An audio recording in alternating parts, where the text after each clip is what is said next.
Sad Girl Hours, yes. Sorry, Sad Girl Hours.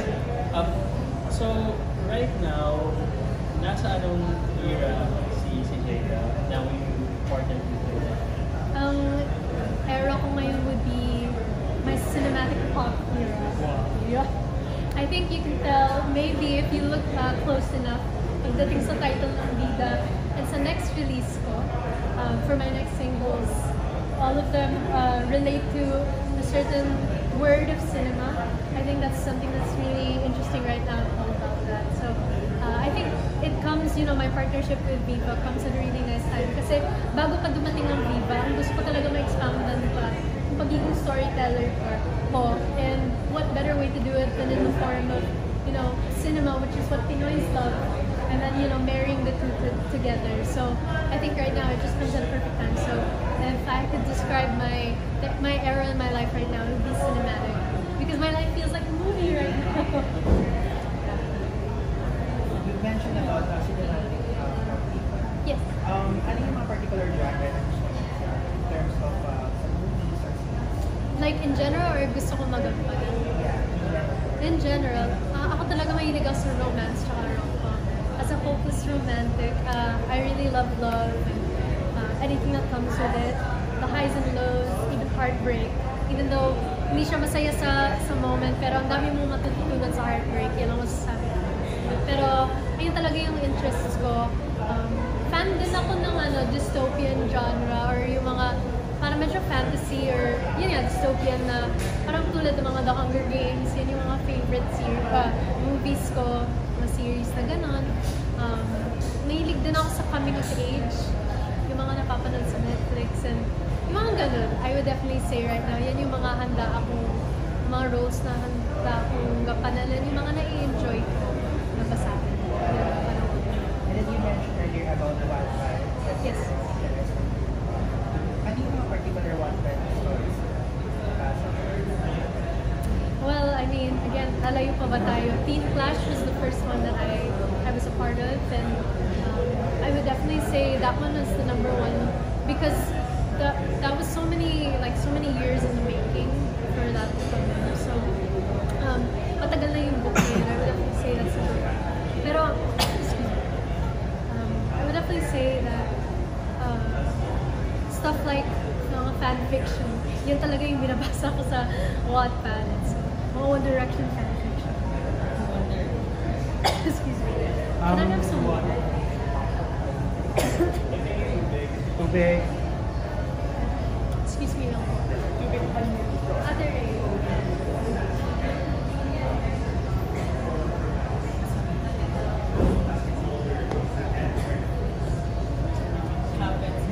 Masasamid na.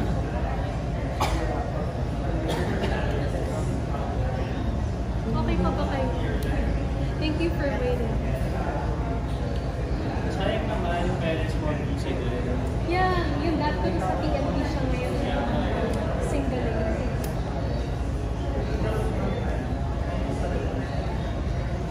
Excuse me. There we go. Okay, we're back.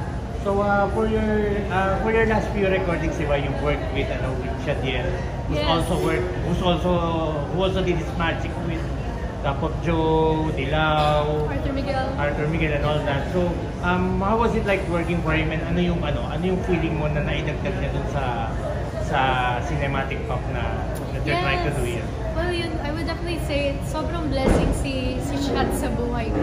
Yung buong team na yun, sila Shad, sila Joel Rivera as well.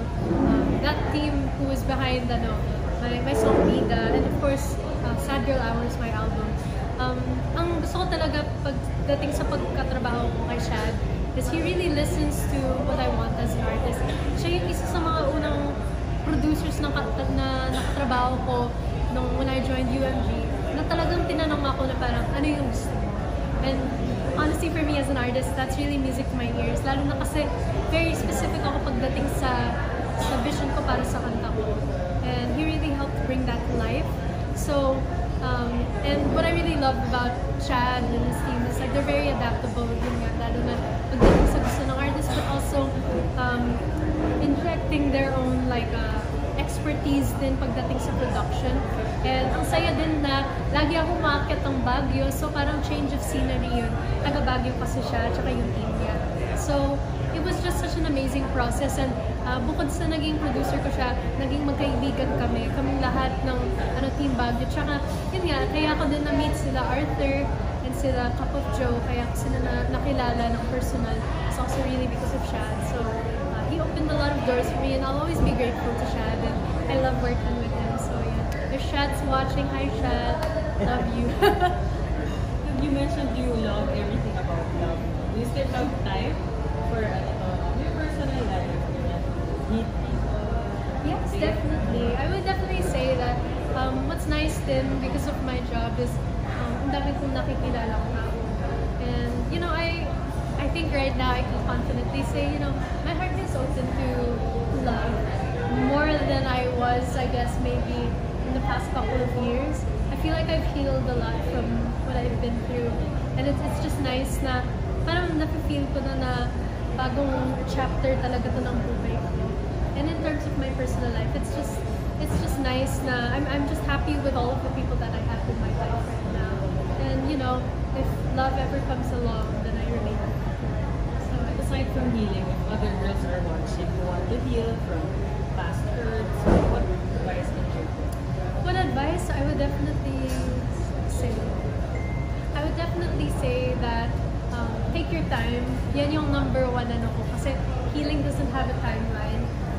Alam ko yung feeling na nakaka-frustrate na feeling mong hindi ka makausad pagdating sa heartbreak. Pero kanya-kanya tayong proseso, kanya-kanya tayo para mag-heal. But at the end of the day, nasa mindset talaga yun eh. Like, gano'n pa katagal yun. Basta tama yung mindset mo na hindi, kaya ko to. Kakayanin mo din talaga siya. So I would definitely say that's my advice to you is to also surround yourself with the right people to help you pick yourself up.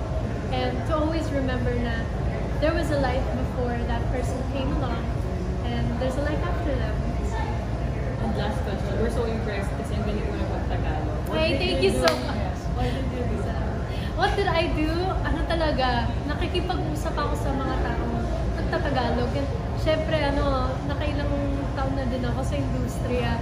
And thankful ako sa mga tao na naging patient sa akin, lalo na nung mga panahon na talagang nagsisimula pa lang ako, hindi pa talaga ako masyado marunong. Pero I think malaking factor din yung nanay ko. Kasi yung nanay ko, matatas yan mag-Tagalog. Yan talaga yung pinuunang nagsasabi sa akin na bawal maarte mag-Tagalog. Kailangan tama ang Tagalog mo. Kahit pagdating sa pagkanta ko, kritik niya na hindi kailangan dapat ganito. Dapat tama yung Tagalog mo. In a world na syempre parang unfortunately sometimes like there are some people who don't pick up on it as much. And naiintindihan ko din naman yun kasi medyo mahirap din siya. It took me a while to get to that point. Pero at least now din ako, masaya din ako na ngayon na papasok ako ulit sa pag-arte, mas confident na ako yung Tagalog. So, ayun, yun lang talaga. Tsaka nakikinig ako ng mga OPM. I think nakatulong din yun. Tsaka, kung nagsusulat ako ng Tagalog, I think nakakatulong yun. Kasi parang nasasanay ako na lalo na kasi kinakanta ko yung Tagalog. So, parang nandun na ako sa parang tamang mindset na nasasanay ako. So, Yeah. Yun na lang yung question earlier about feeling and all, and you being open to love. yeah.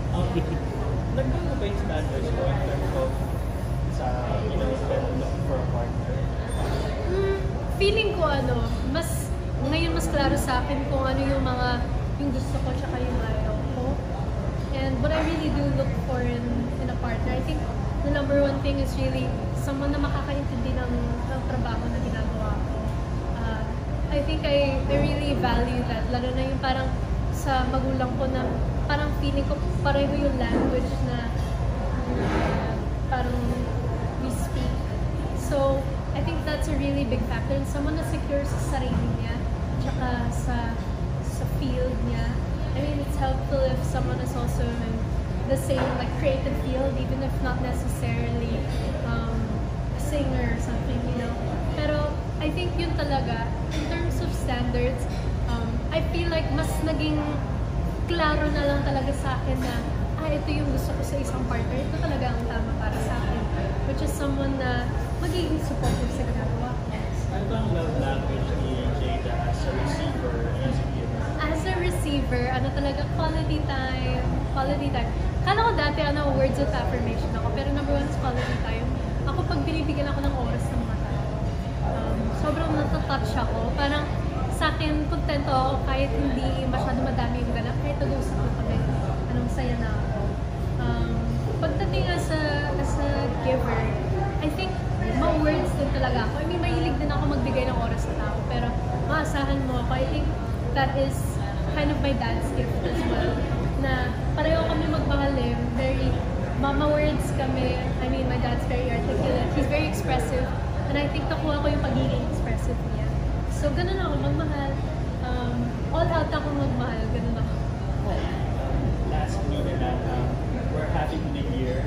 And now meron ba partnership with Viva? What else do you want to achieve or accomplish before the year ends? Before the year ends, I definitely want to, get started on my acting project. That's one of the things that we've really been discussing. Yan talaga yung priority right now. And of course, to get more of my music out, parang simultaneous siya. So, yun talaga yung goals ko. Hopefully, recently I've joined new families pagdating sa mga endorsements. So, it would be nice if I could, work with more brands as well. I really love endorsement shoots as well. So, ayun, you want to go. So that means we're going to see you more this year and next month. I hope so, God willing, yeah. Thank you, thank you. Kung may kahabi lang ako. Yes. As Father's Day is coming kasi, Yes. Parang we can see na parang you have a good relationship with your dad. What is it about him or what has he done parang during your childhood na establish for you to, parang, what is it about him that makes him a good father? I think yung pagiging present niya palagi sa mga moments that matter, present siya sa buhay ko. And I think nung bata ako, yung mga core memories ko with him is, siya talaga yung playmate ko. Pagdating sa paglalaro ng mga Barbie and stuff like that, yung dad ko yung kalaro ko. Believe it or not, very active yung imagination niya. And I think that's one of the reasons why na-pick up ko din yun. Because siya yung lagi kong nakakasama sa ganun. And I think, there's really nothing that trumps that, like being a present father. And especially pagdating sa mga highs and lows ko, pagdating sa buhay ko. And it's just nice that he's always been there for me. And I really appreciate it. Lalo na pagdating sa career ko, very siya sa akin. Very, at sometimes we don't always see eye to eye. But at the end of the day, like, I try to keep in mind, and I know it to be true. He wants the best for me. So, When raising your standards of love, mayroon bang effect? oh yeah, definitely. As a kid, I would say like, oh, I want someone who's like the way my dad loves my mom in that sense. Na, my dad's very expressive, and I think kaya din ako ganito magmahal yung the way that I do right now. It's really because of him. He shows me that it's okay to wear my heart on my sleeve and be vulnerable, but also be careful who I give my heart to. Obviously, hindi naging perfect yung proseso na yun. Kasi, ganun naman talaga ang buhay. Like, we don't always get it right pagdating sa pag-ibig. Pero, it's nice to kind of have that, person to look up to in that standard na, lalo na kasi, I don't know if you're aware, but every Valentine's Day, we have a tradition with me and my dad where, for as long as nawala akong Valentine, he gives me roses every year. Ever since I was 12. So, halos parang magta 10 years na rin yun, yung tradition na yun. So, I'm not saying like, kailangan gayahin yung ganung tradition. Pero, what I'm saying is like, parang yan yung perspective ko pagdating sa pag-ibig na I've been trying to look back on that a lot more na pag sa mga panahon na parang napanghihinaan ako ng loob pagdating sa pag-ibig, iniisip ko na lang na, ay, ito nga, meron na nang babahal sa akin. So, ayun. Guys, thank you. Thank you. Yes. Anong klaseng role pang gusto mo pang masubukan ngayon nandito ka sa I would definitely say, I would like to be a leading lady. It's no secret. I really would like to explore roles. I mean, I've done the whole, hindi naman super rebellious, but I played the role of a rebellious girl with Zoe in Teen Clash.